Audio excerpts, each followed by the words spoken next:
Magandang araw mga bata! Inaanyahan ko ang lahat na magsitayo at sisimulan natin ang ating talakayan sa isang dasal. Sa ngalan ng Ama, ng Anak, ng Espiritu Santo. Amen. Ama namin, sumasalangit ka, sambahin ang ngalan mo, mapasa amin ang kaharian mo, sundin ang loob mo dito sa lupa para lang sa langit. Bigyan mo kami ng aming kakanin sa araw-araw, patawarin mo kami sa aming mga sala, para ng pagpapatawad namin sa nagkakasala sa amin, at huwag mo kaming ipahintulot sa tukso at ihadya mo kami sa lahat ng masama. Amen. Sa ngalan ng Ama, ng Anak, ng Espiritu Santo. Amen. Oops, hindi pa kayo maaaring umupo. Tayo muna ay sasayaw ng isang awiting pinamagatan ang mga ibon. Ito ay kaugnay o nakaugat sa ating talakayan ngayon. Ang mga ibon na lumilipad ay mahal ng Diyos, hindi kumukupas. Ang mga ibon na lumilipad ay mahal ng Diyos, di kumukupas. Huwag ka nang malungkot, oh praise the Lord. Ang mga isda na lumalangoy ay mahal ng Diyos, hindi kumukupas. Ang mga isda na lumalangoy ay mahal ng Diyos, di kumukupas. Huwag ka nang malungkot, oh praise the Lord. Ang mga bata na naglalaro ay mahal ng Diyos, hindi kumukupas. Ang mga bata na naglalaro ay mahal ng Diyos, di kumukupas. Huwag ka nang malungkot, oh praise the Lord. I raise my hands, hallelujah, amen, and praise the Lord.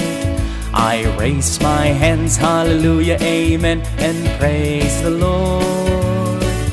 I raise my hands, hallelujah, amen. I raise my hands, hallelujah, amen. I raise my hands, hallelujah, amen, and praise the Lord. Tunay nga lang na napakagaling sumayaw ng ating mga estudyante ngayon. At ngayon, sisimulan na natin ang ating talakayan na mayroon tayong paksang pinamagatan maganda ang ating kapaligiran. Sa pagsisimula ng ating talakayan, inaanyahan ko ang lahat na ihanda ang kanilang mga sarili, ihanda ang kanilang mga tenga, ihanda ang kanilang mga bibig dahil ang ating gagawin ngayon ay bibigyan nyo ng inyong sariling obserbasyon. Meron akong ipapakitang mga larawan, ang tanging gawin nyo lamang is magbigay ng inyong obserbasyon na ito na ang unang larawan. Pangalawa, pangatlo, pang-apat, at panghuli. Ngayon, nakita niyo na kung ano ang mga nasa larawan. Tatanungin ko kayo, ano ang inyong mga obserbasyon sa pinakita kong larawan? Yan, tama ang inyong obserbasyon.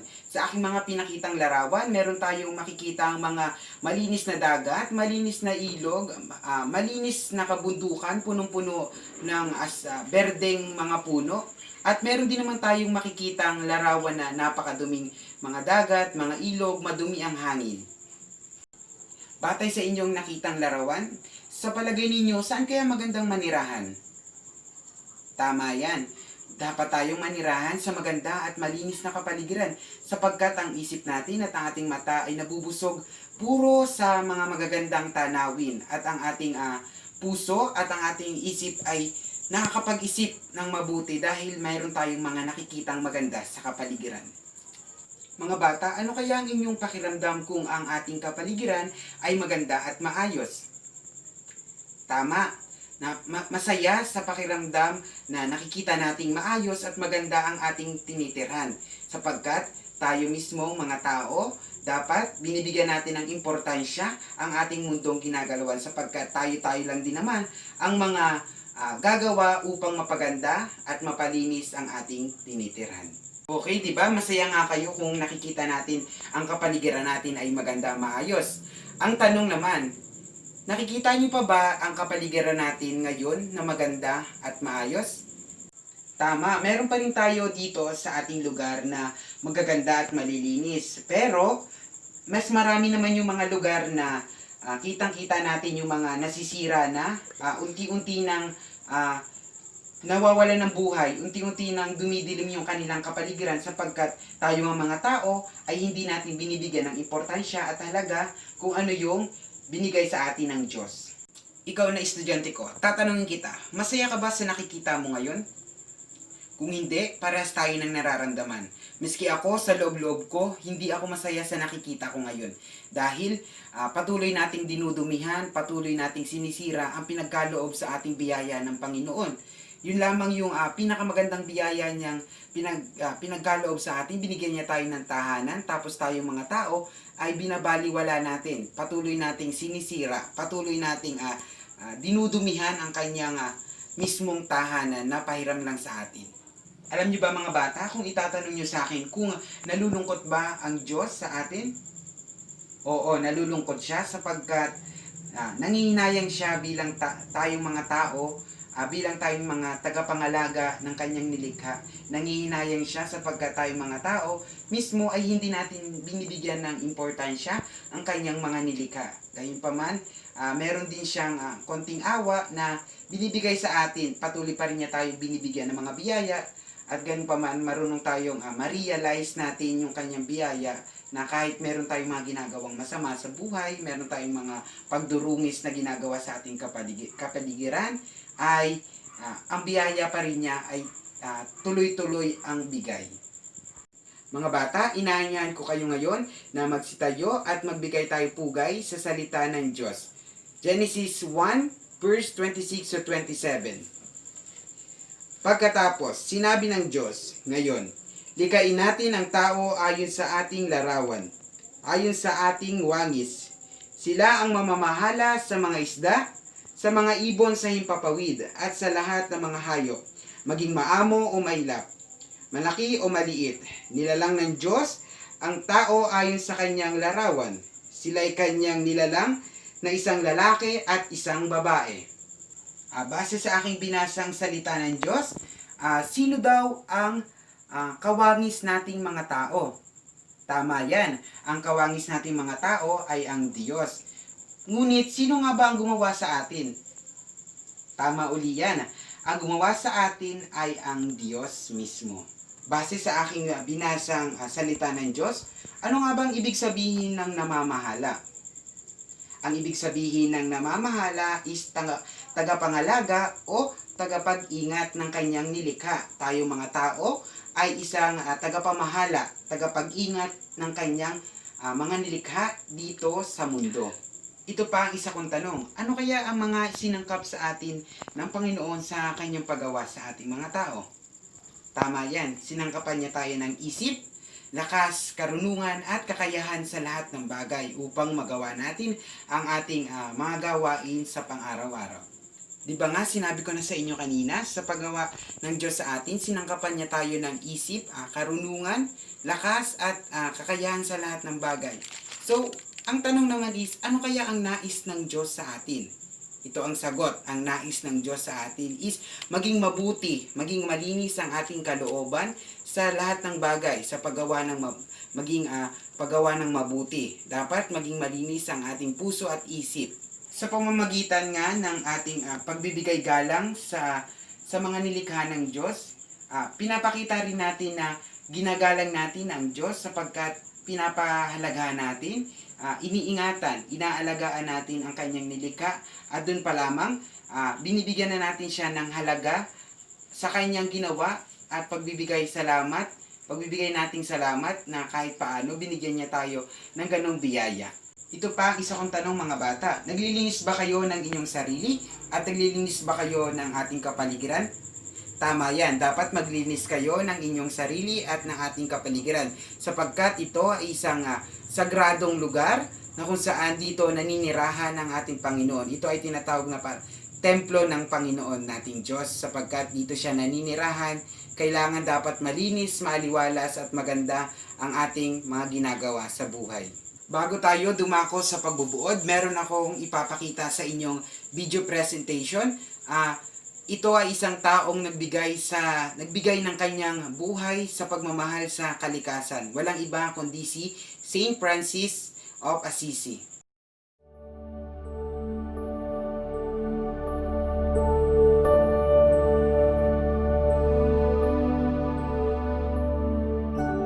Saint Francis is one of the world's most popular and beloved saints.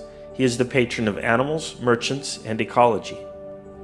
Francis was born in Assisi, Italy in 1181 to wealthy parents. His father was a silk merchant who nicknamed his son Francis after France, a nation and culture which he admired. Francis enjoyed a comfortable youth and had many friends. He himself said that he lived in sin during his teenage years. As a young man, Francis thirsted for glory. While setting out to join the Fourth Crusade, God spoke to Francis and told him to return home. Francis was humiliated, but he obeyed. Later, when he encountered a leper, Francis was moved with compassion and he gave the man a kiss as a sign of peace. Afterwards, the man vanished. Francis concluded God had been testing him. The final moment of conversion came when Francis visited a dilapidated church and he heard God ask him to rebuild the church.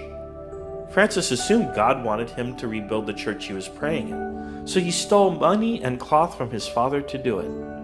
Enraged, Francis's father took his son to the bishop and sued him for the money. The bishop ordered Francis to repay it, and Francis responded by renouncing his inheritance and his family and dedicating his life to serving the poor. Francis took to the streets and lived day to day, relying on God to provide. As he went about, he cared for the sick and the poor. Francis became legendary for his compassion. It said he could talk to the animals. Followers flocked to Francis, and he established an order of monks. Today it is the Franciscan order. Francis lived a life so holy he was canonized just 2 years after his death. Today, St. Francis intercedes on behalf of faithful Catholics around the world, and a great number of miracles are attributed to his name. Para sa pagbubuod, tayo ay nilikha at ginawa ng Diyos at binigyan niya tayo ng isip, lakas, talino at kakayahan sa lahat ng bagay. Dapat gawin natin ito sa mabuti at hindi sa masama. Ito ang huling tanong ibibigay ko sa inyo. Paano nyo kaya iniingatan ang ating kapaligiran? Yan, tama yan. Dapat iniingatan natin ang kapaligiran natin. Dapat tumutulong tayo sa ating mga nanay, tatay, lolo at lola sa paglilinis ng kapaligiran sapagkat tayong tao rin ang makikinabangnan. Tayong tao rin ang mga nakikinabang sa lahat ng biyaya ng Panginoon. Sapagkat binigay niya ito sa atin, dapat nating pahalagaan. At ito, ang paglilinis natin ay mag-aani ito ng maganda at marami pang biyaya mula sa Panginoon. At para sa ating refleksyon, tayo nilikha ng Diyos, hindi niya tayo pinahirapan, binigyan pa niya tayo ng trabaho. Ano yung trabahong iyon? Ang trabahong binigay ng Diyos sa atin is alagaan, ingatan, mahalin ang kanyang mga nilikha. At doon, sweldo tayo, uaani tayo ng mga biyaya mula sa Kanya. At doon, mabubuhay tayo ng walang hanggang kasama siya, masaya tayo, at malinis ang ating kalooban. Para sa pagtatapos ng ating talakayan, inaanyahan ko ang lahat na magsitayo at tayo ay magdarasal. Sa ngalan ng Ama, ng Anak, ng Espiritu Santo. Amen. Luwalhati sa Ama, sa Anak, at sa Espiritu Santo. Kapara ng sa una ngayon, magpasawalang hanggan. Amen. Sa ngalan ng Ama, ng Anak, ng Espiritu Santo. Amen. Paalam!